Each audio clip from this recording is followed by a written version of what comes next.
And welcome everyone to a West Coast Conference off-season chat. I'm Andy Katz. Please be joined by new Portland head coach Shantay Legans, coming from Eastern Washington, where Eastern Washington gave Kansas fits in the first round of the NCAA tournament. So that's your sort of latest memory of a Legans coach team in the NCAA tournament. Look, I'm not going to say you got to get back there, obviously with Portland now, but that is the goal. So ultimately, how do you accomplish it? Got to get players. That's the most important thing. You got to get players that believe in the system. You got to get players that believe in the vision. So yeah, our plan is to get to the NCAA tournament, and that's what we're striving for. I talked to our coaching staff as they came in, and I said we're trying to get to the Sweet 16. I know it's high goals, but that's what we want to do. I think we're in a great conference for it.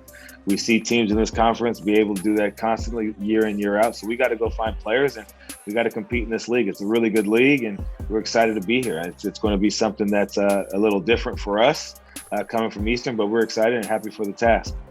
So look, you had as close a view of Gonzaga as any non-WCC team because Cheney Washington's right there outside of Spokane. So you know what the standard is in the WCC. How do you stay in that neighborhood, in that top four, where you can be a pest? Maybe you can pluck them off at home and the other teams that are like you. Because as you said, we've seen success in this league of a rotation of teams, sort of 2 through 5 over the last 5 years or so.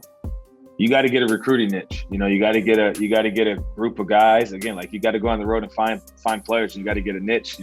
St. Mary's had their international niche and it was working and they were doing well. BYU has bringing the older guys and having their style of play, and every other team has. They've come, but they haven't been able to sustain it. And so what we're hoping is, we could bring our style and we could bring our recruiting niche and we could keep that, keep that sustained, because we feel that if you can get the right guys and you can build up a program and you can get high school guys and you can get them to stay. I know it's a hard task now with all the transfers, but if you can go, find those kids and help them and develop them to become better and to become guys with chips on their shoulders and want to beat the Gonzagas and want to beat the St. Mary's and want to beat the Pepperdines and the LMUs and the BYUs.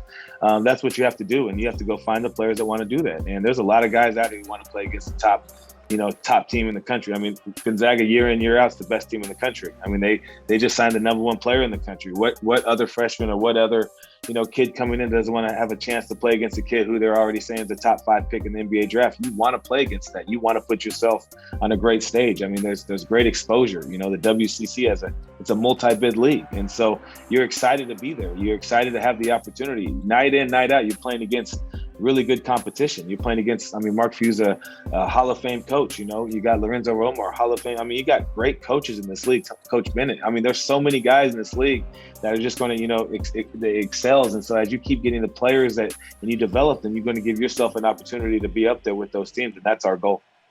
Here's the thing that I know a lot of people say about programs, but I think it is true because there's been good people, at the top at Portland, Eric Reveneau, Terry Porter, and for whatever reason, it just hasn't been clicking consistently. From what you've seen from afar, what needs to change at Portland to tap into that success and awake a sleeping program? Yeah, sleeping giant. It's an unbelievable place. The bluff is unbelievable. You gotta recruit locally. Obviously, there's some really good kids that there's some kids that were here in the state of Oregon that went down. There's kids in Portland that went down to Gonzaga. There's kids in this area you have to recruit. Obviously, we're a little late for the 2021 class, and we're trying to figure out the guys for the 22 class. But there's so much talent in this state. And I know Oregon. You got Oregon State. You got Portland State. So how can we keep a couple of those kids in state to play for the University of Portland and go out and put the Portland on your chest and go out and beat teams? And this is a very prideful town. And so that's the plan. We got to find some of these kids to stay in town. Just stay in town, not in state, just stay in town. Well, Shantay, welcome to the WCC. I think we're all sort of very intrigued at what you're going to do at Portland because, as you said, I think it certainly can be tapped, and there's a lot of great potential with the Pilots. Appreciate it. Thank you. Thank you for having me. And I'm saying this is my first one with you. I'm juiced about it. I'll watch them all, but I'm really juiced about it. Thanks for having me.